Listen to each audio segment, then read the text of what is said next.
Hello and welcome back to a Mario Kart DS, where last time we played through the Leaf Cup on 150cc, and today we're going to be finishing up the game by playing through the Lightning Cup on the 150cc, and we're going to be playing as Bowser in the Tyrant vehicle with insane speed and pitiful acceleration, which means this is gonna suck, but we're gonna do it anyway because he's the only character we haven't used yet.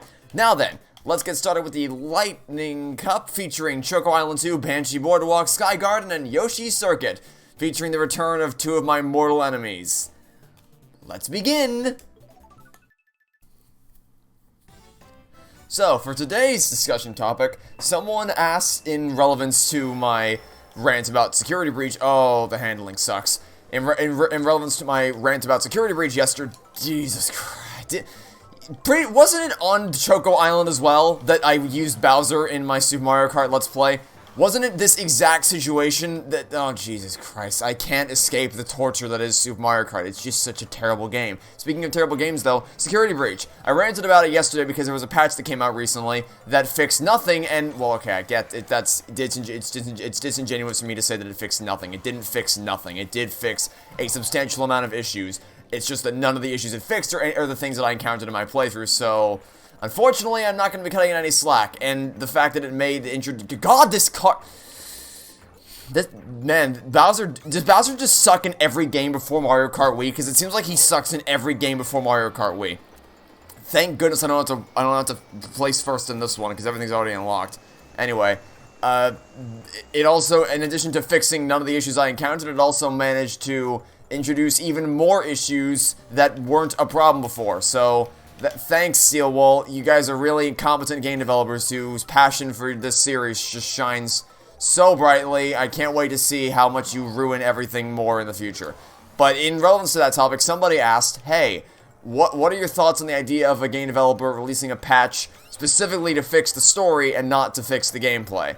Because the thing with Security Breach is that even if, by some miracle, you manage to fix all the game-breaking issues with the game, and you manage to completely recalibrate all the fundamental mechanics that make it a miserable experience to play, you still wouldn't fix the game because the story destroys everything. So I'll get my thoughts on that in the next race. By the way, if Bowser controlled poorly in Choco Island, I can't wait to see how badly this is going to go for Banshee Boardwalk! Boy howdy, I can't wait. It's going to be so much fun. Or maybe... Okay, actually it's better now. It's actually... You know, okay, never mind. Never mind. It's not that Bowser sucks. It's just that one stupid... Okay, we better not see Choco Island in any capacity in the booster pack for Mario Kart 8 Deluxe. I'm telling you that right now. Because it's not... I made the same mistake that I made in Super Mario Kart. It's not that the character sucks, although Bowser does suck in that game. Let's be perfectly clear. It's that compounded with the fact that the actual texture of the track you're racing on is very coarse, which means there's a lot of generated friction that builds up, which makes turning on it a nightmare. So that's why I was doing so horribly. It's not because Bowser, I'm going to take back my slander against Bowser in this game. I mean, he still definitely doesn't handle all that well compared to everyone else, and it's mainly because that's just his stat and his acceleration isn't all that great. But he doesn't handle horribly. He still handles fine overall, and we're doing much better than we were last time. It's just that Choco Island needs to be purged from every subsequent Mario Kart game. Anyway, let's get back on topic. My thoughts on a game developer making a patch specifically to fix plot holes. So, oh my god, everyone has green shells. I don't know if you looked at the bottom screen there. Every single person behind me had the triple green shell surrounding them. Never seen them before. Literally every single one of them had the triple green shells. I need to stop getting sidetracked. I apologize. So my thoughts on a patch to fix plot holes. Conceptually, it's great.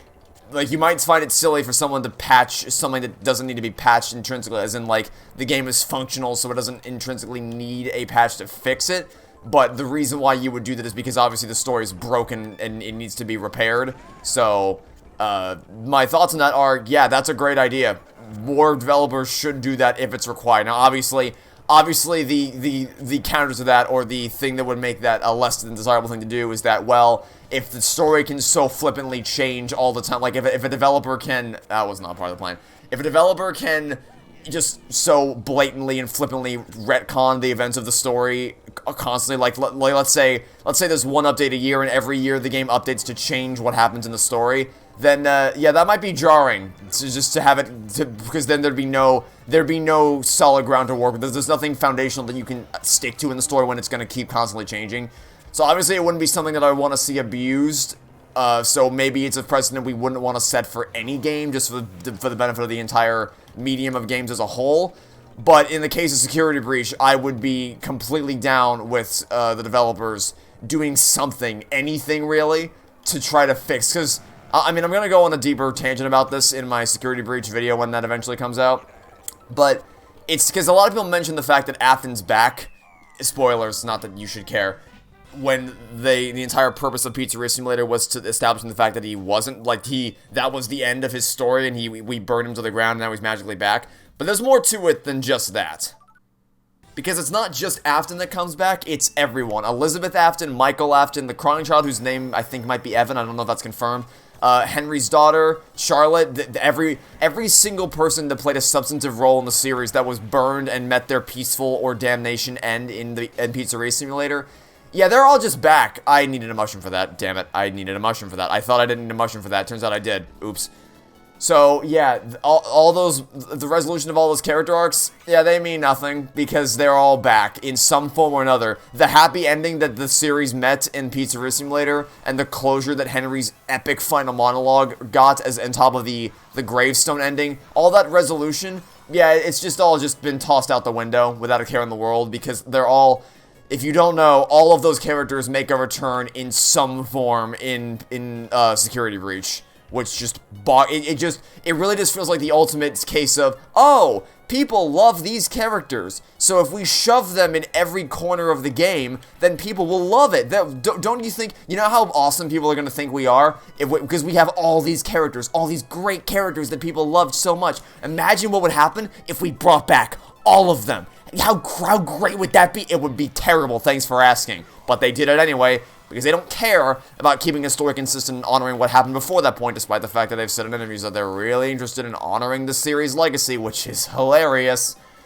So yeah, that's... you'll hear me rant about it in greater detail one day.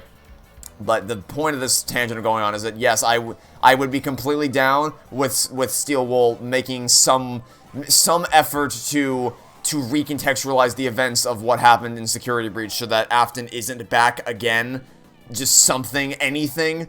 However, if the question was, would you be on board with that in place of gameplay? It would matter more to me that the story is fixed, because what I care about is the story not contradicting and not nullifying the events of the previous games. So my priority would lie there in terms of personal preference, but in terms of just general game design, yeah, no, you should definitely prioritize making sure the game is functional, because Security Breach is not even still to this day, even after the patch, it's still not a functioning video game. Like, it doesn't function properly, because nothing about it works to any meaningful level. So, yeah, that's my general thoughts on that, I suppose. I'm just not looking forward to, because I'm sure there's going to be some people who are like, oh, well, yeah, sure, that sure is how that Turbo Star went. The patch fixed things, lol. Did you see that massive patch notes list they put out? Yeah, I don't care, because all the glitches I have recorded in my playthrough are still a thing. Nothing I encountered was, well, I can't say that. 97% of the things I encountered were not fixed with that update, so unfortunately, it's not getting them out of any hot water, and I'm sure, despite the fact that I'm going to show footage of the glitches happening in the video, I'm sure I'm going to get some galaxy brain like, well, they patched it, lol, why are you complaining? What do you want them to do? Patch it again? Yes, that's exactly what I want them to do. Patch it. They released a game that wasn't working. It doesn't, I'm so tired, because I've seen a lot of defenses of Security Breach, and they're all equally pathetic. It actually kind of boggles my mind that people are willing to because when it comes to storytelling, like, not everyone looks for this kind of stuff, not everyone places value in not erasing previous events, which still is confusing, because you'd think you'd want there to be some level of consistency in the universe you claim to care about, but what do I know?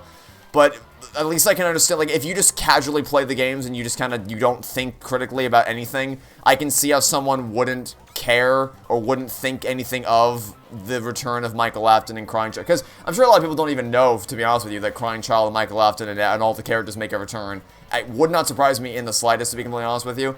But with gameplay, how do you play a game that doesn't work and say to yourself, yeah, this is good. This is fun. In fact, the glitches actually make the game better. Yeah, that's the thing people have said. You think I'm kidding? No. People have unironically said that the glitches make the game better.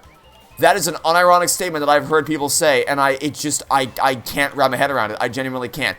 Obviously, if you're a speedrunner, you have reason to say that, because obviously your profession lies in glitching through the game as fast as possible. But if you're just casually playing the game, they don't make the game better, they make it painful. Like animatronics teleporting around all over the place to places they could not possibly be, and then you can't possibly predict them to be, so that their pathing isn't predictable in any discernible way, and it catches you off guard because you couldn't have done anything to prevent it. That's not fair or fun at all.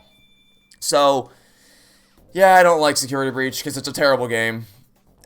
But again, even if you patch all the glitches, you can't fix the story, and you also can't fix the fundamental gameplay mechanics. Even if they function properly, it wouldn't change anything. So, that's my answer to that question.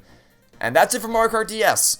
Bit of a rough end to the Let's Play, but yeah, that was an overall pretty decent game. The Nitro Cups were solid, Retro Cups floundered about a lot, but overall, it was a fun experience. And now, we only have one game left to go, and it's Mario Kart 7, which is what I'm probably most excited about playing, because it seems to have the best track selection out of all the ones I've yet to play, and it should have the most modern controls outside of Mario Kart 8 Deluxe, so I'm looking forward to it. I'm excited to play. So that'll be it for now. Thanks for watching. Stay tuned for next time. I'll catch you all tomorrow, on Monday, for the start of Mario Kart 7. Goodbye.